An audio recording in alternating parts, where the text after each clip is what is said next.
Thomas W. Phelps in his famous book 100 to 1 said to make money in stocks you must have vision to see them, courage to buy them, and patience to hold them. And the third one is rarest one. Most of lessons from fundamental investment lies in this statement only. Let's try to understand three statements one by one. 1. Vision to see. To identify stocks, first thing you need is a vision to see the world after 20 years. Where the things are moving towards, and how the lifestyle would be after 20 years from here. Take an example. IT sector has created tremendous wealth for its investors in last 3 decades.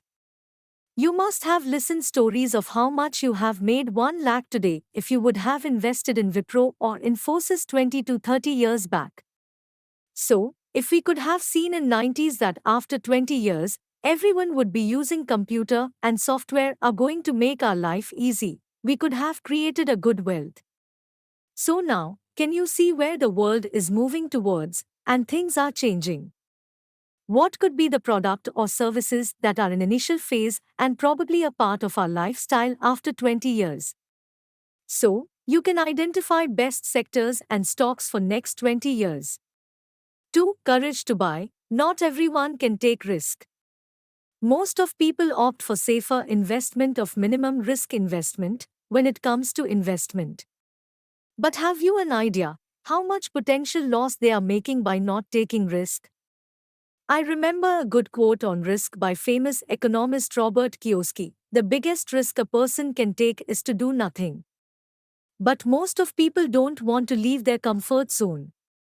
Let me give you an example. Sensex has given almost 15% return in last 20 years. So, if someone had invested 1 lakh rupees in Sensex ETF past 20 years, they would have made 16 to 18 lakhs, compared to 4 lakhs in 7% FD. Now, you see, 3/4 of their wealth is not created just because of fear factor. Another good quote from Robert on risk is it is investor who it risky, not investment. Now take an example. I buy gold at 63,000 level and after 3 months, if its price goes down to 62,500, I may exit from my investment and can say, investment in gold is risky. So my investment strategy is not correct here, not the product.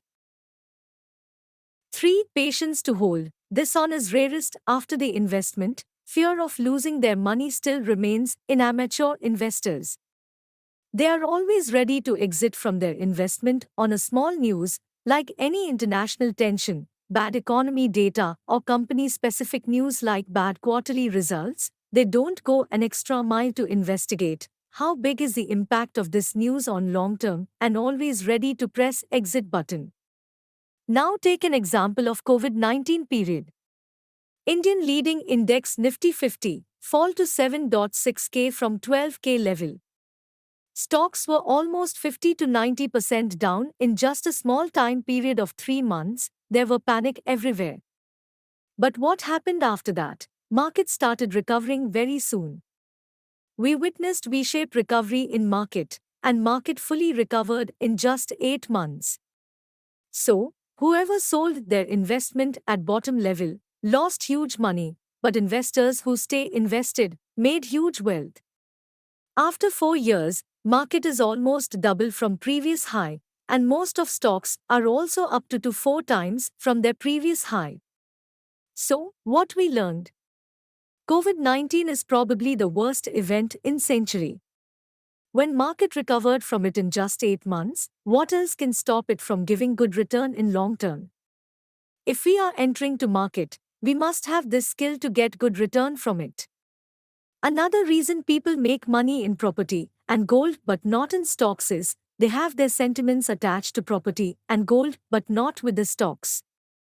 Stocks are easy to liquidate, so whenever we need money, we see stocks are the soft target and go for this option. Rather, we should look for the other options when it comes to money requirements, rather than selling assets. Loans are also not bad option if we have asset in backup. Conclusion: irrespective of asset class, holding right things are the only key to create wealth. It's not necessary to learn a lot about share market to get the good return. One can invest in any ETF or mutual funds. The only thing required is to take a little extra risk by investing in it and holding the investment for long term.